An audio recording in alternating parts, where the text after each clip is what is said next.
All right, Giants fans, how we doing today? Before I continue the video, I'd like to give my thoughts and prayers to those affected by Hurricane Helene. Me being one of them, but my damage was a lot less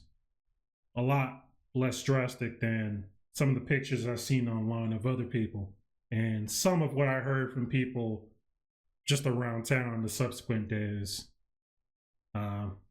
Real doozy of a hurricane. So again, thoughts and prayers to you all that were affected.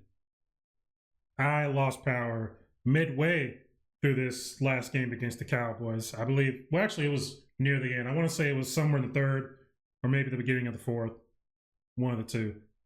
But yeah, power went out. I managed to catch a little bit of the end on my phone, but I know I didn't really miss much, to be honest, whatever I may have missed, because the story of this game was told in the middle of this game. Just the fact that our offense was just unable to have that one good play to really change things, turn the tide in our favor. It was really just a long, drawn-out, draggy game. Really ugly, really nasty, a lot of players hurt. And you know, all that just to lose by 5 points to someone we were hoping we could finally beat, but didn't. So, where do I start?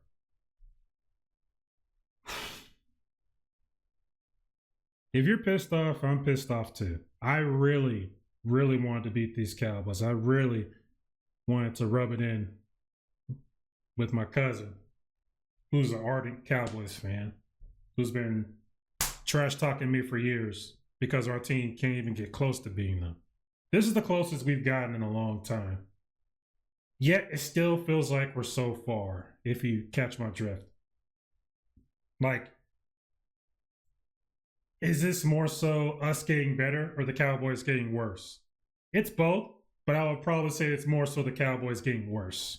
Because to go from 40-0 to 20-15, it shows we got better, but it shows they got much worse for sure. Daniel Jones. No, for the third week in a row, I can't say that Daniel Jones is the reason we lost this game. But was he the reason why we almost won? Can't say so. At this point, we know what he is. What we're seeing right now is largely 2022 Jones. Difference being those few plays that we need to make, we did make in the first half of the season. And so far in this season, outside of game 1 and game 3 where we actually won, those few plays we need to make, we just didn't make. Whether it be for a penalty, a drop pass, just something going wrong. Again, not all of that is on Jones. Jones can't catch the ball. Jones can't run the ball outside of like QB design runs and steaks. You know, it's just the issue with this team. You could say it's being held back by Daniel Jones. In a way it is, because of how inept we are on offense compared to other teams, we just have this ceiling. It just seems like in most games against teams with comparable to better talent, we just have these games where the margin of error is so small that just a few plays can turn it against us rather than for us. And that largely sums up 2022. Difference being a lot of those games were flipped to our favor. But not this season. Against the Commanders, we lose because of a few plays and not having a kicker. And because of this game, we lose because of a few plays, a few drops. Can't blame the kicker this game. Of course. Can't blame the kicker this game. So, yeah, we were able to kick field goals, but you can't You can't beat the Cowboys with field goals. Why? Because they have Dak Prescott. And I found it hard to admit that he's a great quarterback, mainly because he's the Cowboys quarterback, mainly because he's on my cousin's favorite team. But you can't lie. Dak Prescott is I won't say far better. Dak Prescott certainly is a better quarterback than Daniel Jones. You saw some of the throws, the long throws he would make through coverage, down the field, to have the receivers get those possession catches, get on the ground, get that first down to keep the chains moving. Dak Prescott was making those throws. Those throws for us seem very difficult to make. It seems like a lot of our throws are going outside and having the person have to do some weird twist and turn to then get some yards, yak yards, with the defender already in their face. We've seen that so many times. We've seen that so many times in the Giants' offensive playbook. This is before Dable. We had those same sideline throws. There's a little bit more nuance, but the offense just seems to be the same. A lot of short dink and dunks and no real pop plays. Neighbors has been able to get some of that in this offense for sure. So again, Neighbors, I'm so glad we drafted you. We needed you. But we have to find somewhere else. We have to find a way to get another dimension, add another dimension to this offense. The long passing game needs to be there. At least that's the impression I'm getting from what Dable wants to do. Because he always emphasized that. We need fast, speedy people that can take the top off the defense and get those chunk plays to really move this offense around. And we just can't do it. We just can't do it. But it would help if Daniel Jones had a run game. I believe the lack of run game is the biggest issue with this game. 1,000%. Daniel Jones, 29 for 40. 281 yards, 0 touchdowns, 1 interception. And that interception, I think, was just I believe that was a last minute throw, so it wasn't really a big deal. Really, 0 touchdowns, 0 interceptions. I'm fairly certain, and I'm confident in saying that we're not going to win a lot of games if Daniel Jones is throwing 40 times. Heck, unless you're a top 3 quarterback, I don't want you throwing more than 30 times. You have to have some balance in order to win these games. Daniel Jones is not Josh Allen. We've seen Josh Allen do amazing things with no run game, no line. He's not that dude. Yes, he can scramble, but he doesn't have the strength or the durability to do it consistently and not get hurt. He doesn't have the arm talent of Josh Allen. Whether that's because of the neck injuries, which I think it is, the ACL still coming back, maybe affecting his mechanics. There's definitely something going on with his mechanics, everything. I feel bad for the guy. He gets injured every other season and has to come back, sometimes with a different coaching staff. Like, I can't. There's a lot of quarterbacks aren't going to succeed under that. And it's okay. We need an upgrade at the quarterback position. But it would help if the rest of our team showed up. Namely the run game. Devin Singletary, 14 carries for 24 yards. Tyrone Tracy, 4 carries for 2 yards. Eric Gray, 1 carry for 1 yard. What is this run game, Dable? Now I'm starting to think back to the Dable-led teams when Josh Allen had no line and no run game and was basically forced to do everything himself. And because he's an alien, he was able to most of the time. But when it got time in the playoffs, they would always come up short. Now I'm starting to think back to that. Dable, why is there no run game? Why did we not try to do something else? I don't have the all 22 in front of me, and it's been a week since I watched the game.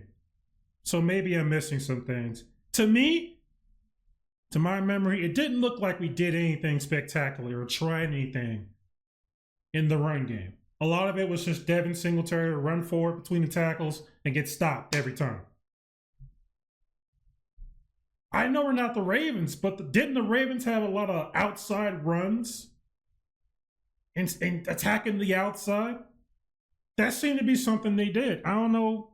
Again, like I said, the Ravens are a much better team and a much better run game and have much of a running threat, at the quarterback position and everywhere else, really. But it just seemed like we were missing. Something was missing from the offense to really put this team, get the defense on balance. It just seemed like every play we did, they were ready for. Yeah, we have a few chunk plays, but it just seemed like they were ready to stop us short. How many fourth downs did we go for? Just simply because of our short passes. Short pass here, no run for no gain here, short pass here. Now it's 3rd and 8, 3rd and 7, 3rd and 6. Stop short, 4th and 2, 4th and 3. We're not going to win games like that. So some of you might be saying, well, why didn't we keep Saquon? We should have kept Saquon. Yeah, obviously he'd be better than Devin Singletary. But remember, Saquon had games like these where it will be 14 carries, 15 carries for 30 yards, 40 yards. The line just couldn't open these holes. Now, we do have to point out before we bash the line, Daniel Jones has only sacked one time.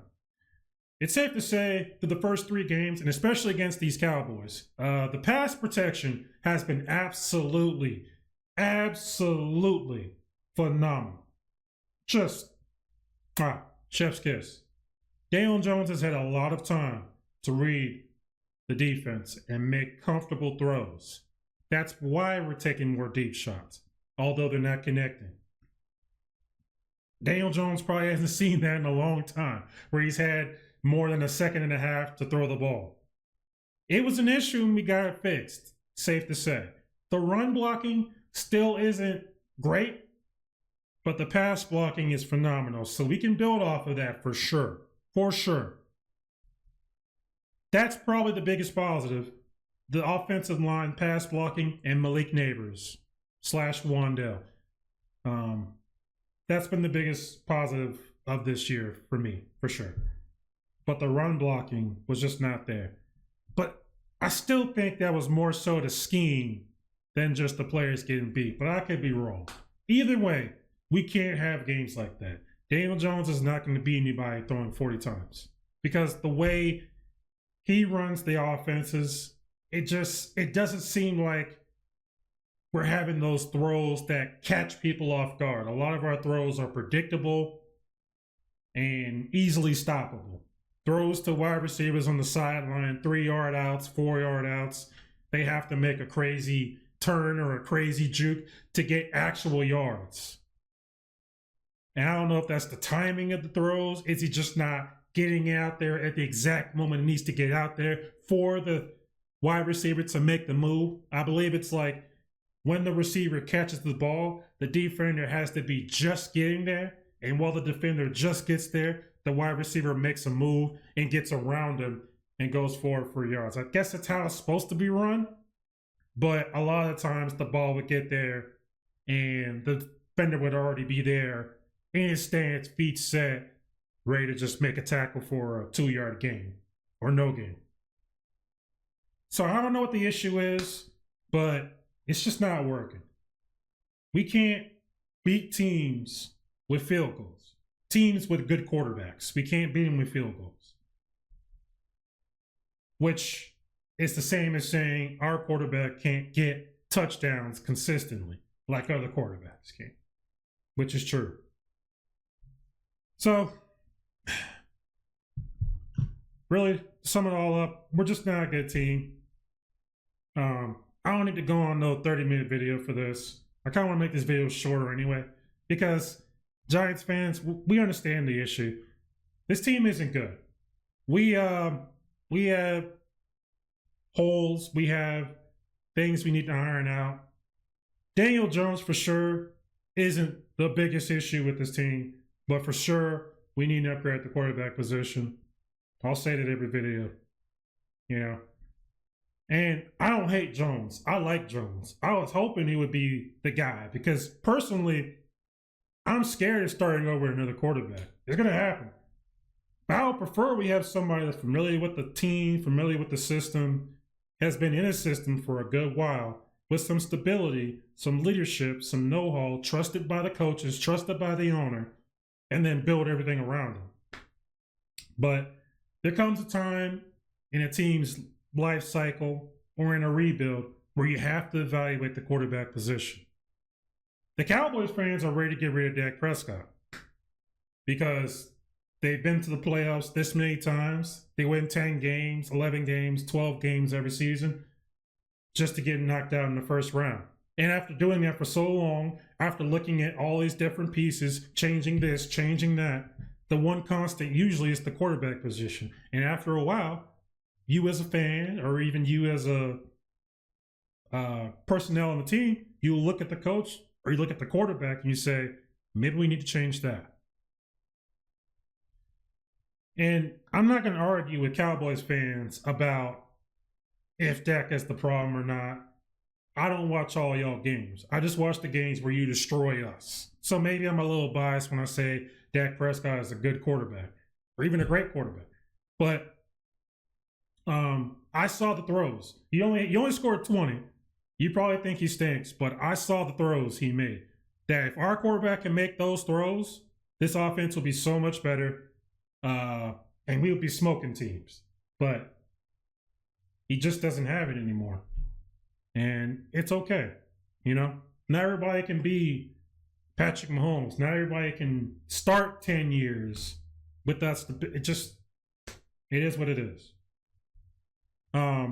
But no, I don't think Jones is the reason we've lost all 3 games. Just the first game. And that was probably rust from being off for all that time. And then going against dang, what's his name? I always forget this dude's name. The brother defensive coordinator for the Vikings. On the tip of my tongue. Brian something. Crap, I always forget his name. But you know what I'm talking about. The Vikings defensive coordinator. It looks like that dude's got that defense humming. They look a lot. They don't even look recognizable compared to the defense we beat in 2022. So maybe I think by now we can safely say that team we faced in week 1 completely blindsided us. And if we faced anybody else, it wouldn't have been that bad. But it is what it is. Yeah. Let me know how you feel in the comments below. That's pretty much it. That's all we need to say. Week 5 against the Seahawks. Let's see what happens. Till then, I'll see you next time. God bless and have a great day.